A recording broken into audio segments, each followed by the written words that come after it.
नमस्कार दोस्तों, स्वागत है आप सभी का। दोस्तों आज की क्लास में हम लोग पढ़ने वाले हैं कुछ महत्वपूर्ण फाइल एक्सटेंशन के बारे में। फाइल एक्सटेंशन असल में होता क्या है, सबसे पहले हम लोग इस पे बात कर लेते हैं। देखिए, किसी भी व्यक्ति के लिए जितना महत्वपूर्ण उसका नाम होता है, उसकी पहचान बताने के लिए, उसके गुणों को बताने के लिए, उतना ही महत्वपूर्ण किसी भी फाइल के लिए उसका एक्सटेंशन होता है। एक्सटेंशन वैसे तो छोटा सा फॉर्म रहता है, शॉर्ट फॉर्म में रहता है और ये किसी फाइल के नाम के जस्ट पीछे रहता है, लेकिन इससे आप ये पता लगा सकते हैं कि दी हुई फाइल किस फॉर्मेट की फाइल है और किस सॉफ्टवेयर पे इसका यूज़ होता है तथा ये किस प्रकार की फाइल है। उदाहरण के लिए जैसे ये ऑडियो फाइल है, वीडियो फाइल है, या फिर इमेज फाइल है, या फिर कंप्रेस्ड फाइल है, किस तरह की फाइल यहाँ पे हमें दी गई है। तो देखिए, विभिन्न तरह के हमने फाइल एक्सटेंशन यहाँ पे लिखे हुए हैं। टेक्स्ट लिखा हुआ है हमने, ऑडियो लिखा हुआ है हमने, उसके बाद हमने वीडियो लिखा हुआ है और हमने यहाँ पे इमेज फाइल एक्सटेंशन भी लिखा हुआ है। देखिए, यहाँ से क्या होता है, आपकी एग्जाम में एक बहुत सिंपल सा और बहुत छोटा सा क्वेश्चन बन जाता है कि दिए गए निम्न फाइल एक्सटेंशन में से कौन सा फाइल एक्सटेंशन इमेज फाइल का एक्सटेंशन है। तो आपको देखिए ये चीज़ें पता होनी चाहिए। इमेज का फाइल एक्सटेंशन यानी कि जो फाइल इमेज की फाइल है उसका फाइल एक्सटेंशन क्या क्या हो सकता है, और जो फाइल आपकी टेक्स्ट की है उसका क्या हो सकता है, ऑडियो की जो फाइल है उसका फाइल एक्सटेंशन क्या क्या हो सकता है। तो देखिए, बात कर लेते हैं हम लोग। यहाँ पे वीडियो फाइल भी हमें दी हुई है और इमेज फाइल्स भी दी हुई है। इसके अलावा कंप्रेस्ड फाइल भी हमें दी हुई है, उसके बारे में अभी हम थोड़ी देर में चर्चा कर लेते हैं। पहले इतना पढ़ लें। सबसे पहले हमने यहाँ पे लिखा हुआ है टेक्स्ट फाइल्स के बारे में, यानी कि वे फाइलें जो हमारे टेक्स्ट के रूप में हमारे पास होती हैं। तो देखिए, अगर किसी फाइल के लास्ट में लिखा हुआ है .txt, यानी कि सिंपल सी बात है कि वो किसकी फाइल है, टेक्स्ट फॉर्मेट की फाइल है। उसके बाद अगर लिखा हुआ है .rtf तो भी क्या हो जाएगा, देखिए रिच टेक्स्ट फॉर्मेट हो जाएगा, यानी कि ये भी क्या टेक्स्ट फॉर्मेट की फाइल है। .log अगर दिया हुआ है तो log फाइल हो जाएगा।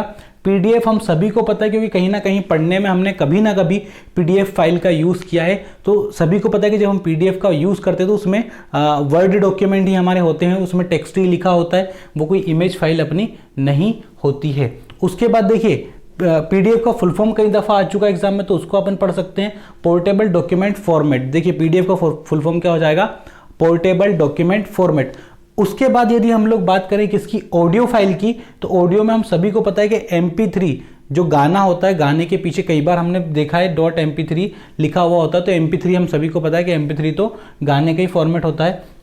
उसके बाद .ra आ जाए तो भी ऑडियो फॉर्मेट है, .wav आ जाए या फिर .mid आ जाए तो ये भी क्या हो जाएंगे, हमारे ऑडियो फाइल फॉर्मेट हो जाएंगे। यानी कि ये जिस फाइल के नाम के पीछे रहेंगे वो फाइल हमारी किस तरह की फाइल हो जाएगी, ऑडियो फाइल फॉर्मेट की, ऑडियो फॉर्मेट की फाइल हमारी हो जाएगी। उसके बाद यहाँ पे हमें दिया गया है वीडियो फाइल्स। वीडियो फाइल्स से क्वेश्चन एग्जाम में बहुत बार पूछा गया है। देखिए, .mp4 अगर आ रहा है तो वो वीडियो की फाइल है, और अगर .mp3 आ रहा है तो वो किसकी हो जाएगी, हमारी ऑडियो की फाइल हो जाएगी। उसके बाद दिया गया क्या है, हमें .3gp भी दिया हुआ है ना। उसके बाद .avi दिया हुआ है, फिर हमें दिया गया है .flb।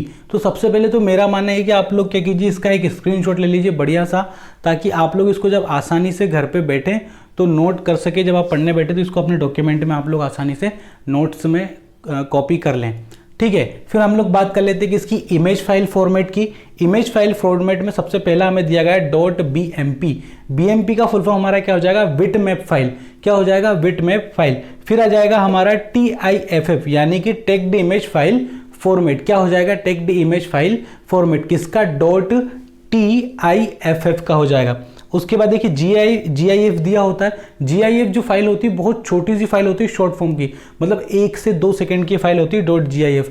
व्हाट्सअप में यदि आपको किसी को इमोजी वगैरह से, इमोजी से जो थोड़ी सी बड़ी जो फाइल होती है GIF यूज़ करते हैं, स्माइली की, क्राई की, कुछ कहने की, थम्सअप वगैरह की, तो वो सारी इसी में होती हैं। उसके बाद क्या दिया गया है हमें, GIF का फुल फॉर्म पढ़ लेते हैं, ग्राफिकल इंटरचेंज फॉर्मेट फाइल, ठीक है। GIF का फुल फॉर्म कई बार एग्जाम में आया है, ठीक है। तो क्या हो जाएगा, ग्राफिकल इंटरचेंज फॉर्मेट हो जाएगा। फिर हमें क्या मिलेगा, JPEG फाइल मिलेगा।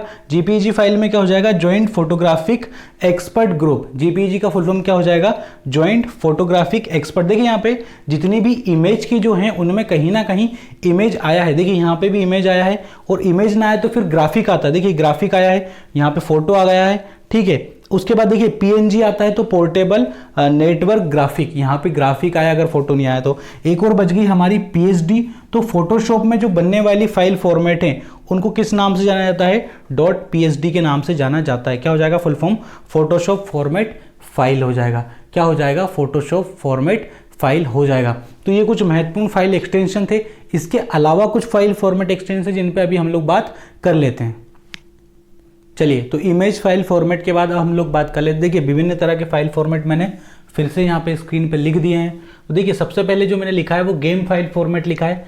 इसमें यदि पहले नंबर यदि आपको आता है .gam, क्या आता है .gam, तो यहीं से स्पष्ट हो जाएगा कि किस तरह का फाइल फॉर्मेट है, हमारा गेम फाइल फॉर्मेट है।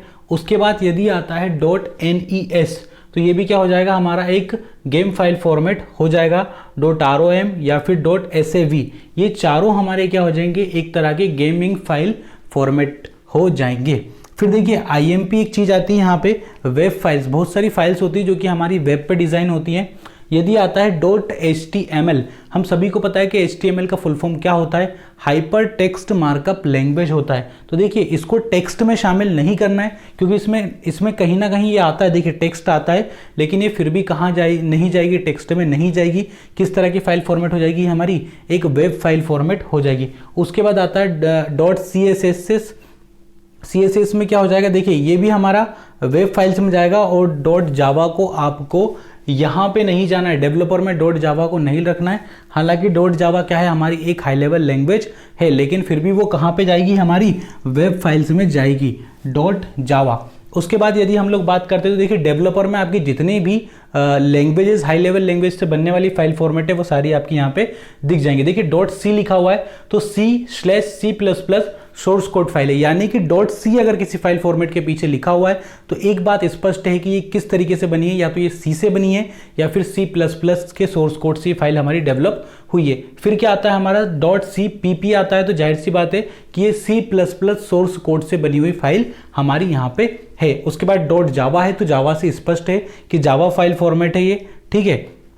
PL का क्या हो जाएगा, हमारा पर्ल स्क्रिप्ट क्या हो जाएगा, स्क्रिप्टिंग लैंग्वेज। पर्ल एक हाई लेवल लैंग्वेज है जो कि स्क्रिप्टेड है, हमने पढ़ा इसको, ठीक है। उसके बाद PY का मतलब हो जाएगा पाइथन सोर्स कोड।